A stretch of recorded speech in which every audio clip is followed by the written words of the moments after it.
Hi folks, this is another edition of my show, The Stuart Dahl Show, starring myself, Stuart Dahl, coming to you live from my house right here in Winnipeg, Manitoba, Canada, where the current temperature is about 21 degrees and it's supposed to go down to a low of 13 degrees tonight. And tomorrow it's supposed to get to a really hot high of 31 degrees. And then tomorrow night it's only supposed to be a low of 14 degrees, and then it looks like it's going to be nice weather-wise and temperature-wise going into the weekend and into next week. Now let's just get right into my show. For you people on that are on YouTube that don't know what's going on in Fort McMurray, Alberta right now. Fort McMurray has, the province, Fort McMurray or Alberta, um, ha, um, has declared a state of emergency. Um, an estimated, as it stands right now, an estimated 1,600 homes and buildings have been damaged by raging wildfires in Fort McMurray, Alberta, and officials worry that the worst may be yet to come. The province declared a state of emergency Wednesday afternoon as more than 255 firefighters battled the blaze. The province says it needs more than 80,000 people have heeded its mandatory evacuation order. It warned them against attempting to return home. The northern Alberta town, which is Canada's oil sands capital, has been caught off guard by a quick spreading fire Tuesday, with temperatures the exceeding 32 degrees Celsius and with winds up to wind winds continuing to fan the flames. Officials said Wednesday that the fire could get worse.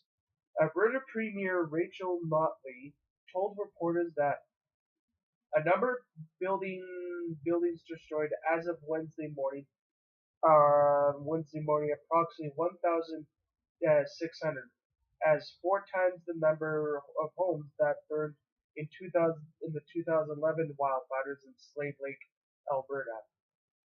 Alberta opposition leader Brian Jayne, who represents Fort McMurray's at the I can't pronounce it, sorry, is among the many of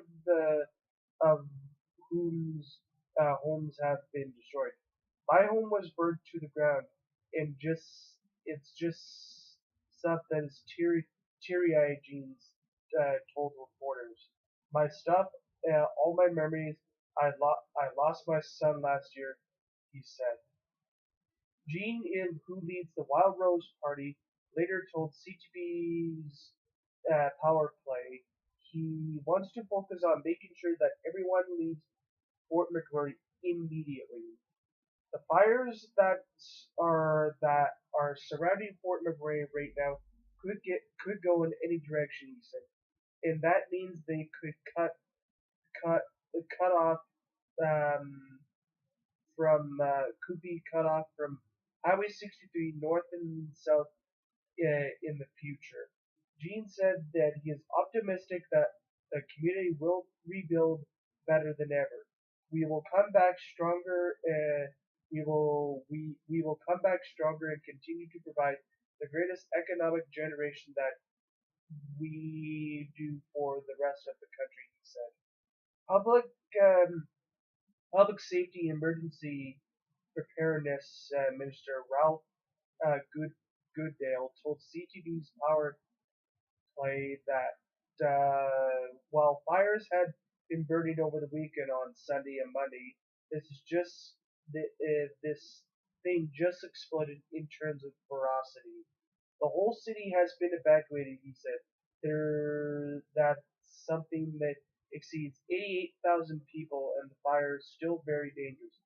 Goodale said that the Department of National Defense has deployed aircraft, including helicopters, that could be used to rescue people should fire threaten some of the areas where residents are staying temporarily. Earlier today, he told reporters Wednesday from Ottawa that federal agencies are assisting with everything from stockpiling of coats and bidding to repair damaged cell phone towers. Goodale Goodale said that Service Canada is looking into the necessity for income supports as people try to restore their lives and get back to some balance of normalcy. The worst affected neighborhoods to appear to be Beacon Hill, Abbotsingh, and Waterways, according to an update given early afternoon Wednesday afternoon by the regional municipality. Officials said that a tweet, 90% of homes in Waterway and 70% of homes in Beacon Hill and 50% of homes in Abbotsingh have been affected. The Slade Lake area uh, was unaffected, according to the municipality, where it appears a small number of homes lost in Galen Rail Terrace downtown, Pickwood, Timberley, and Dickinson Field. So, as you like I said, right now, uh, thoughts and prayers go out to the people that have had to evacuate, Fort McMurray, like from their homes, and only take, the bare essentials that they need. I know it's a difficult time for the people of Fort McMurray, Alberta, because of all this, and if you people that are on YouTube want to read up on the story, you can read it on ctbnews.com or CBC, and that if you want to read all about this. So again, my thoughts and prayers go out to the families and the evacuees of Fort McMurray, Alberta, that have had to evacuate because of this raging wildfire. Hopefully, this fire can be brought under control sooner than later, type of thing.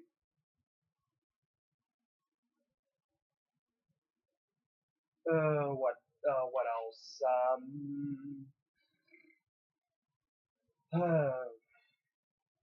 Uh, what else?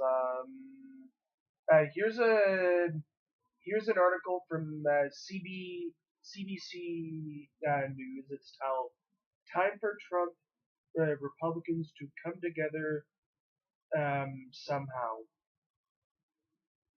and it just like it says, in absence of a spectacular intervention of unforeseeable events, nature or otherwise, the next president of the United States will be either Hillary Clinton or Donald Trump. There is still a handful of primaries left in the calendar this month, and next, and Bernie Sanders will continue to chase Clinton through them. But the, the math of her lead has deflected, and in what is left to be decided seems to make her nomination for the foregone a foregone conclusion. On the Republican side, Trump's last serious rival, Ted Cruz, bet that his political future is on the friendly votes of Indiana gotten and got stiff-armed. He went down hard Tuesday night, and has decided to stay stayed down, ceding the nomination to Trump. Thus, the primary, didn't start out pretty, soon turned ugly, as and still it doesn't exactly have to bow onto it. It never nervously essentially settled. Sorry for the mispronunciation of that. I apologize for that. Now it comes to stepping through what just happened to see we might um, learn about what may happen next. Both Republicans and Democrats are separated to know whether Trump has turned their core assumptions upside down. Specifically, he transformed the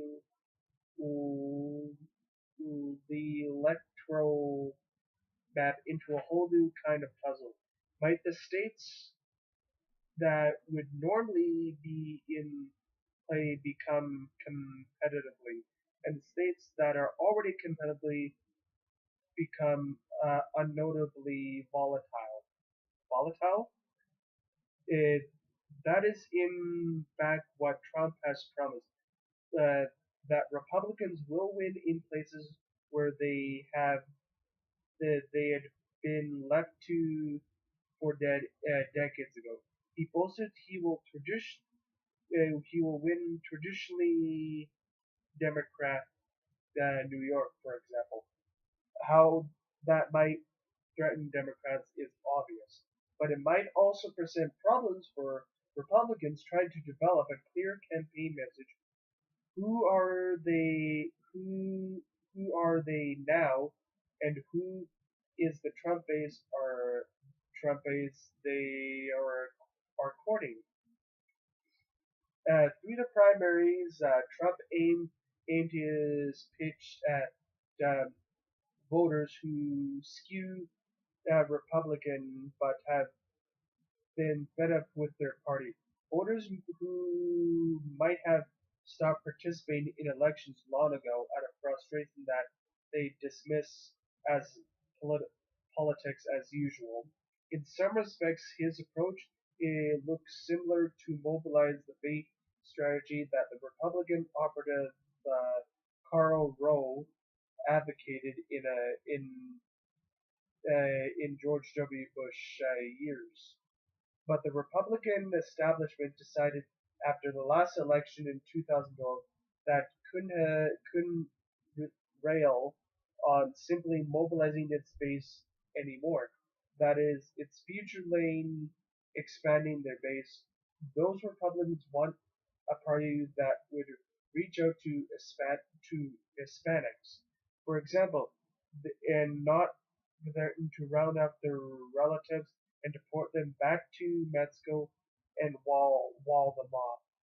That the differences lie close to the heart what divide Trump and the establishment in first place. It is covered extensively, but now Trump and that of the party he campaigned so hard against must live together as a team. Some are coming around to him, believing that he might really have put his finger on something new and magical in the country. In a radio discussion this week,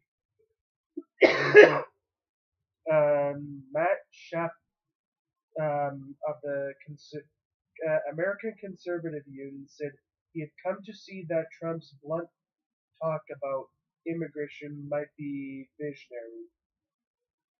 Trump is going about in this in a way that we will all thought would be a disaster, but it is happening where we embrace reality, he said, the game excitement. There's something going on in the country that Donald Trump, an entrepreneur, was smart enough to get in front of. Leslie Sanchez, an Hispanic Republican, who says that many Hispanics who consider themselves American citizens first said that Trump is, said Trump. There may be a bigger movement of terms who support this type of candidate than people anticipate.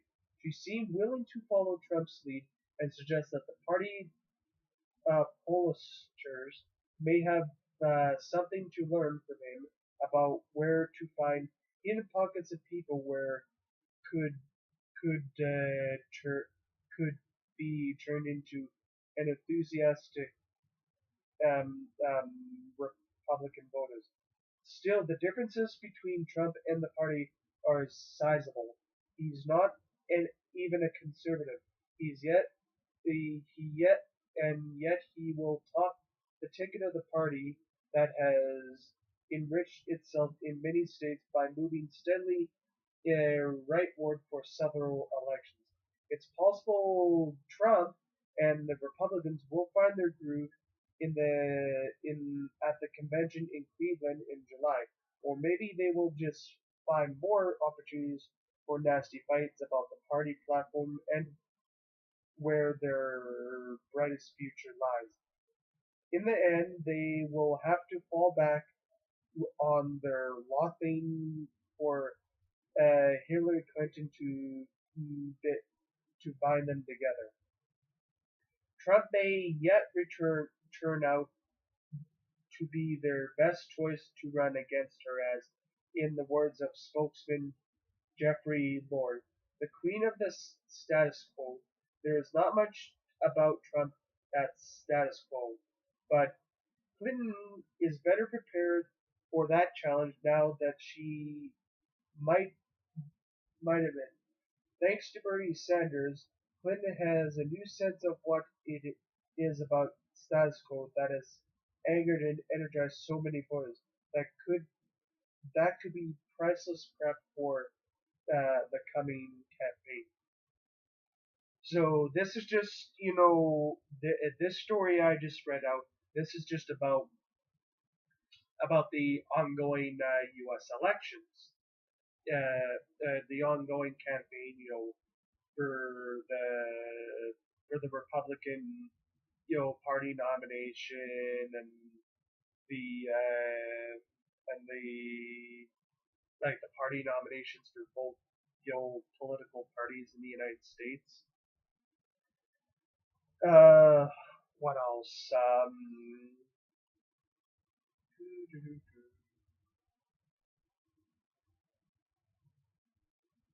Oh, what was I gonna say? Other than that, I'm just having a good day. I'm been enjoying some of the nice hot sunny weather that we're getting right now, and yeah. What else? What was I gonna say? As as you probably know, that this is really terrible what these people at Fort McMurray, Alberta, are going through. Like people literally had to leave their cars on the middle of the highway in the middle of the highway because they simply ran out of gas. And that's not a good not a good thing. Um, type thing. What was I gonna say? What else? Other than other than other than that, there's not really much to say in on this matter right now. Other than that, like I've said before, my that um, that people right now should be getting together and that trying to help out these people at Fort McMurray, Alberta that are just have had to leave everything behind. Like they don't know if they're going to be able to come back to a home. You never know.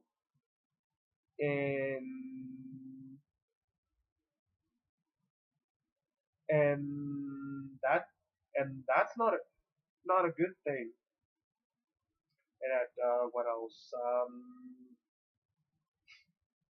Here's another article from BBC News. It's out Syria conflict. Partial truce extended to Aleppo. The U.S. says that it's already been a decrease in violence in the city, where dozens have died in clashes this week. The Syrian army said it would abide by a 48-hour ceasefire starting at 0100 hours um, Thursday, and then 2201 today, but I guess basically their local time. The U.S. and Russia have brokered a nationwide deal of hostilities in February, but it has come under severe strain. The agreement does not include the so-called Islamic State, nor the Al-Qaeda affiliate Nusra Front. The U.S. Secretary of State John Kerry welcomed the new agreement. We expect all of the parties to the cessation of hostilities to fully abide by this cessation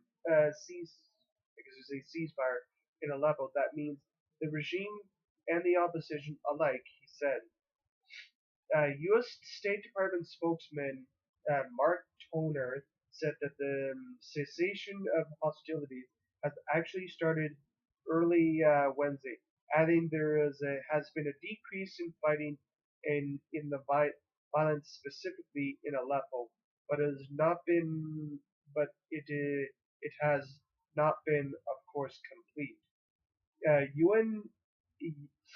UN on en, envoy to Syria, Staffan de Mutsari, sorry for the mispronouncing, said that the failure of the overall cessation of hostilities would be catastrophic and could see 400,000 more people heading for refuge at the Turkey border. The fighting in Aleppo early this week has been the most intense there in more than a year. Dozens of people were reported have been killed in fierce clashes, with almost 300 dead over in the past 2 weeks. The Syrian Observatory for Human Rights said rebels advanced into government-held western districts on Tuesday night, but have pushed back by Wednesday morning. A coalition of rebel groups fighting under the Aleppo conquest, launched the assault on the government's defensive lines in the west of the city on Tuesday by detonating a tunnel bomb, the AFP news agency reported. Intense gun battles, airstrikes, and artillery attacks went on through Tuesday night. A humanitarian advisor, Jane England, complained later on Wednesday that the government has still refusing to allow aid deliveries to hundreds of thousands of people in the besieged areas of Syria, including the rebel-held eastern Aleppo. Russia, meanwhile, has said it had withdrawn about 30 aircrafts from its air base in Syria. The Russian military has began the withdrawal of most of its forces from Syria in March, 6 months after launching an air campaign to bolster President Bashir al-Assad. So, again, this really goes to show you, this conflict in Syria has gotten, so violent, so violent that, it's not even funny, and thousands of other people are trying to, flee, towards the Turkish border. What else? Oh,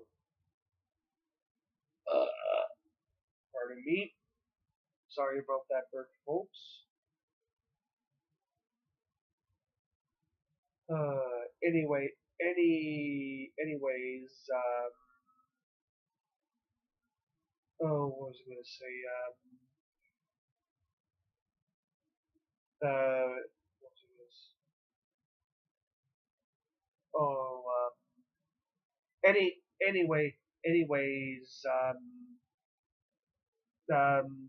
it looks like right now that the NHL playoffs are starting to really like heat up in that, and I really honestly don't care who wins the Stanley Cup because there's absolutely no Canadian teams in it. So I can really honestly care less because it's going to be an American team to win it. What else? What was I going to say?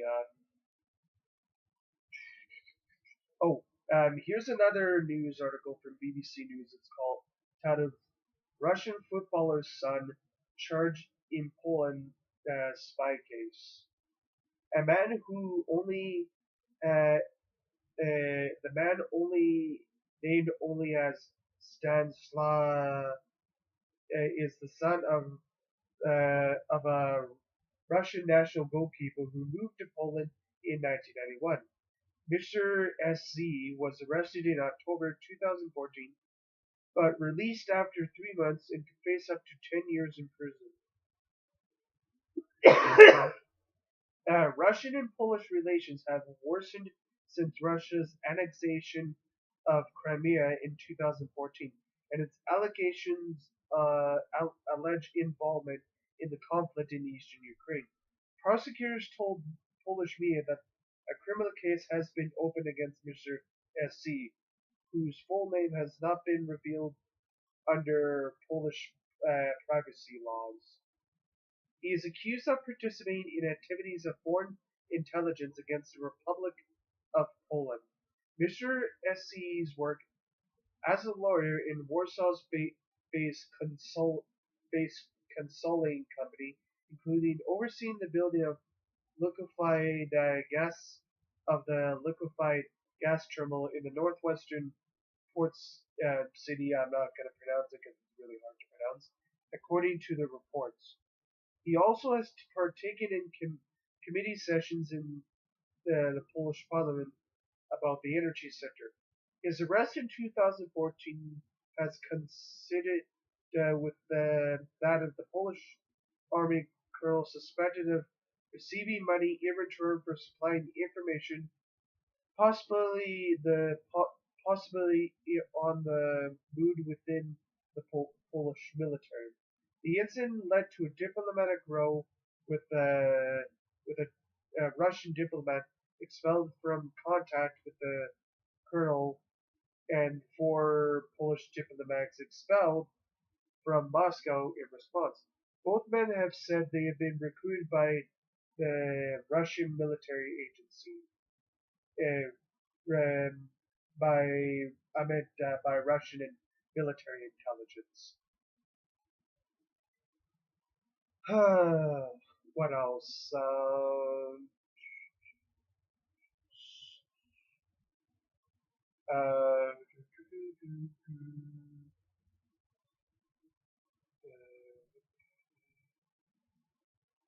oh, what else? Here, here's some NHL scores from Sunday, May 1st. The Tampa Bay Lightning beat the New York Islanders 5-4 in overtime in Game 3 of their series. And then the St. Louis Blues beat the Dallas Stars 6-1 in their Game 3 of their series. this past Sunday. And then the only other score from yesterday is the Nashville Predators beat the San Jose Sharks in Game 3 of their series 4-1 yesterday. Now, the only game tonight is Game 4 of their series of the series between the Washington Capitals and the Pittsburgh Penguins. So that's pretty much all for now.